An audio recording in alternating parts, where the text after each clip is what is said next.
नमस्कार, स्वागत है आप सभी का। मैं हूं हिमांशु और आप देख रहे हैं हलचल इंडिया। बेबाक खबर तेज असर। आइए नजर डालते हैं आज की खबरों पर। कैराना लोकसभा क्षेत्र से समाजवादी पार्टी की उम्मीदवार इकरा हसन ने राष्ट्रीय लोकदल के अध्यक्ष जयंत चौधरी का नाम न लेकर भाजपा पर बड़ा तंज कसा है। इकरा हसन ने मेरठ में हुई मोदी की रैली में जयंत चौधरी का अपमान होने का दावा किया है। इकरा हसन ने कहा कि उनके लिए आज भी जयंत चौधरी के लिए वही सम्मान है जो पूर्व में था। दरअसल आपको बता दें कि समाजवादी पार्टी की उम्मीदवार इकरा हसन श्यामली नगर में कार्यालय उद्घाटन के दौरान कार्यकर्ताओं को संबोधित कर रही थी। संबोधन में सपा में लोकदल के टूटे गठबंधन का दर्द भी उनकी बातों में झलका। साथ ही इकरा हसन ने मेरठ में 31 मार्च को हुई पीएम मोदी की रैली में जयंत चौधरी का अपमान होने का दावा किया है। उन्होंने कहा कि जिस प्रकार से मेरठ की रैली में किसान नेता का अपमान हुआ है, यह सहन नहीं किया जा सकता। हम इस अपमान को सहन नहीं कर सकते। उनके लिए हमारे मन में उनके लिए आज भी उतना ही सम्मान है जितना पहले था। साथ ही इकरा हसन ने दावा किया है कि भाजपा सरकार किसी का हित नहीं चाहती, यह हम और आपको आपस में लड़ाकर राज करना चाहती है। आपको बता दें कि इकरा हसन कैराना से सपा रालोद गठबंधन में रालोद के चुनाव चिन्ह नल पर चुनाव लड़ना चाहती थी, लेकिन गठबंधन टूटने के कारण कैराना सीट भाजपा के खाते में चली गई। चला गया,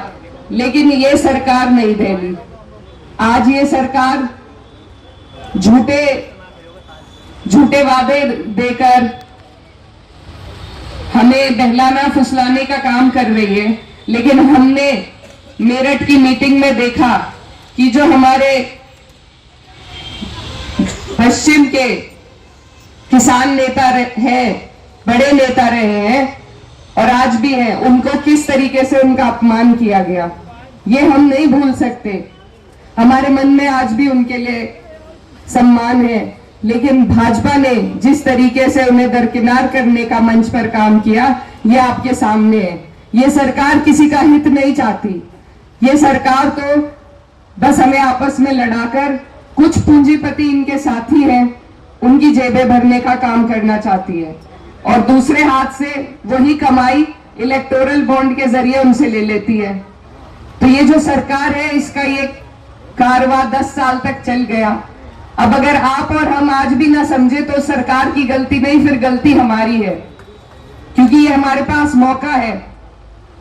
ये 5 साल के इंतजार के बाद, 5 साल के पछतावे के बाद ये मौका आता है और अगर अब भी हम इससे चूक गए तो फिर से 5 साल का पछतावा होगा।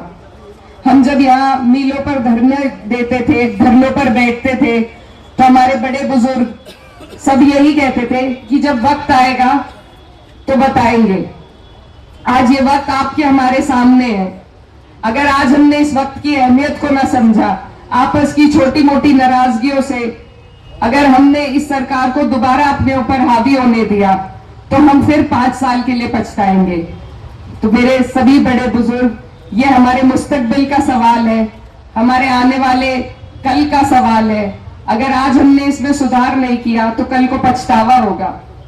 यहाँ से हमारे जो माननीय सांसद जी हैं, उनका कार्यकाल भी आपके समक्ष है। वो डबल इंजन की सरकार के सांसद थे। इतनी ताकत अगर कभी मेरे वालिद साहब को मिली होती तो वो पता नहीं क्या से क्या करते, आप लोग जानते हैं। वक्त हो चला है आपसे विदा लेने का। कल फिर होंगे हाजिर कुछ नई और ताज़ा खबरों के साथ। तब तक के लिए दीजिए हमें इजाजत। नमस्कार। हमारे YouTube और Facebook चैनल को फॉलो और सब्सक्राइब करना ना भूलें।